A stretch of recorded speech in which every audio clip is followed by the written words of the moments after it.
Thought Norfolk State did a great job of controlling the tempo, staying in the game, doing everything they could to stay in the game.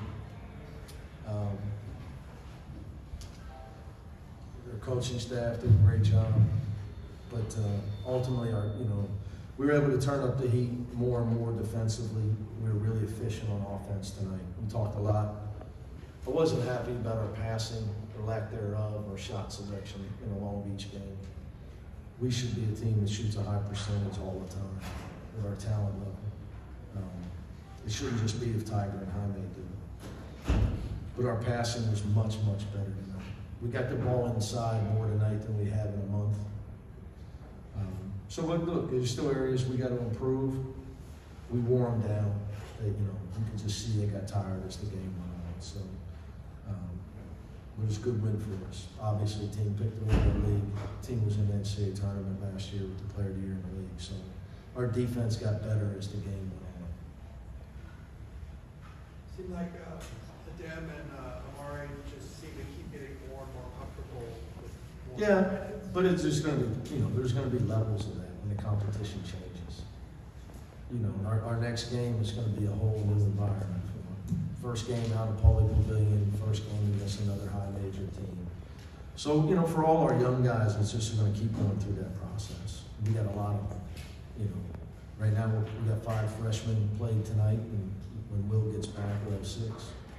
But those guys are the key to our future. We believe in player development here.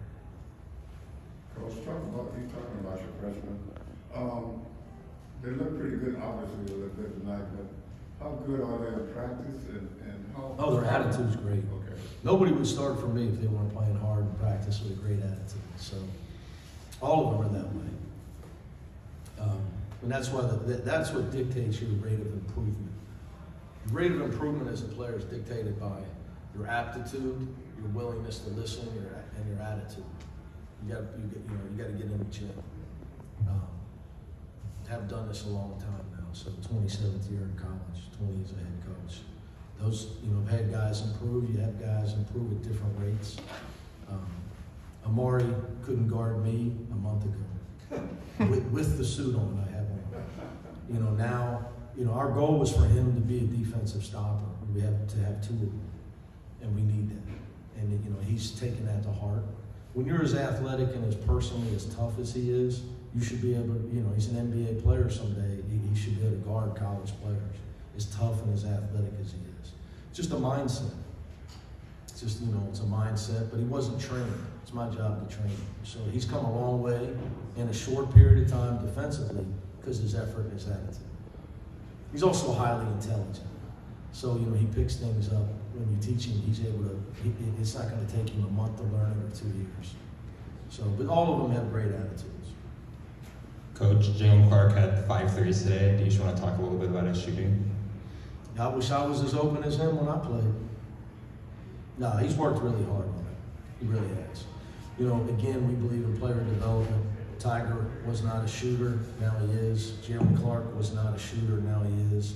Again, you're talking about 2 guys who are willing to make fundamental adjustments to the way they shoot the ball, and listen to their coaches, believe in their coaches, and then apply it. So we had to reconstruct Jalen's shot from the time he got here, from his head ball on his left eye. You see now he's on planes with, baseball they call it swing plane, shooting plane. He's not circling it up.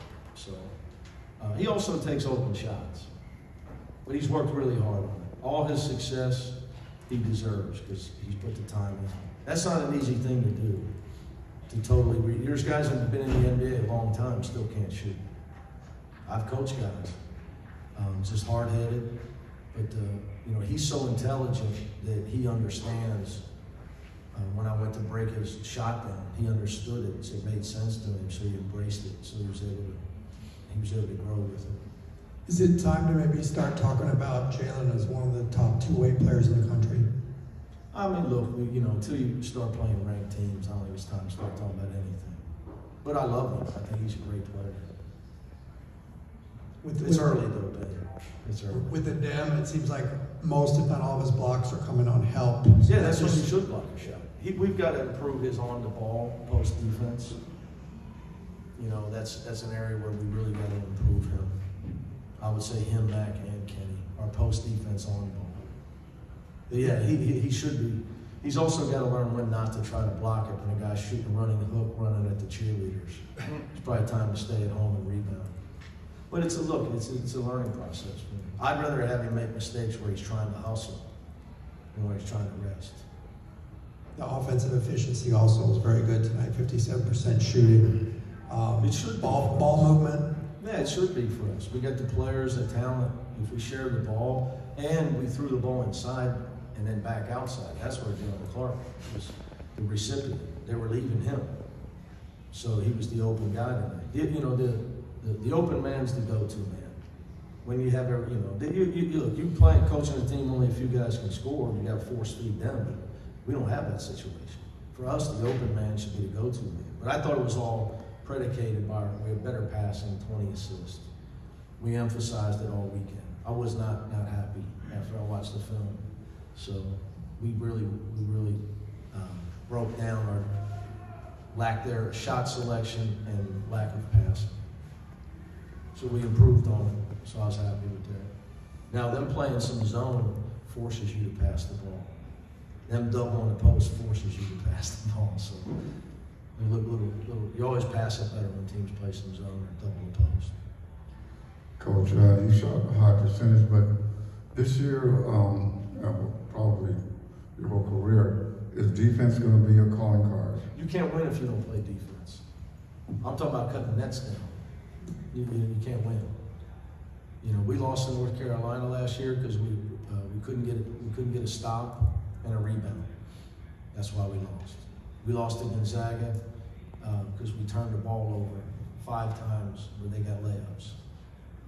So, you know, those are the things that separate. When you get to the highest level and the top 10s playing each other, if you're lucky enough to be one of them, they all have the same talent level, and we play in a one-and-out world. You got to be able to win by execution, toughness, defense, rebounding. You can't just go outscore the other team. They're in the top 10 for a reason. So nobody's going to win big if you don't defend. It's just not going to happen. Just look at the NBA. Look at Golden State this year. They're 0 for the road, 0-7 on the road. Look at their defensive numbers. I'm sure Coach Kerr would say it. Coach, what can you say about defense turning into offense? You had 16 points off turnovers, several fast break opportunities. I think it started and it was non-existent early. But we turned up the heat coming out of the locker room. You know, Coach Evo had the right game plan. They're a high execution championship team. They're dominated. They've been great in their league. Coach Jones, he's a great coach. You know, if we don't disrupt them, they're going to execute. So we turned up the heat. I don't have the halftime, but I'm going to guess a lot of those steals were in the second half. So just want to ask how many deflections Jalen Clark had tonight, if you had that number. Yeah, I always have it for you. 8. He's back to human numbers. Human numbers. Okay. 14, 15, 16. I think were the first. Count the exhibition. Okay. It's back to near immortal tonight. Thanks, Coach. Thanks, Coach.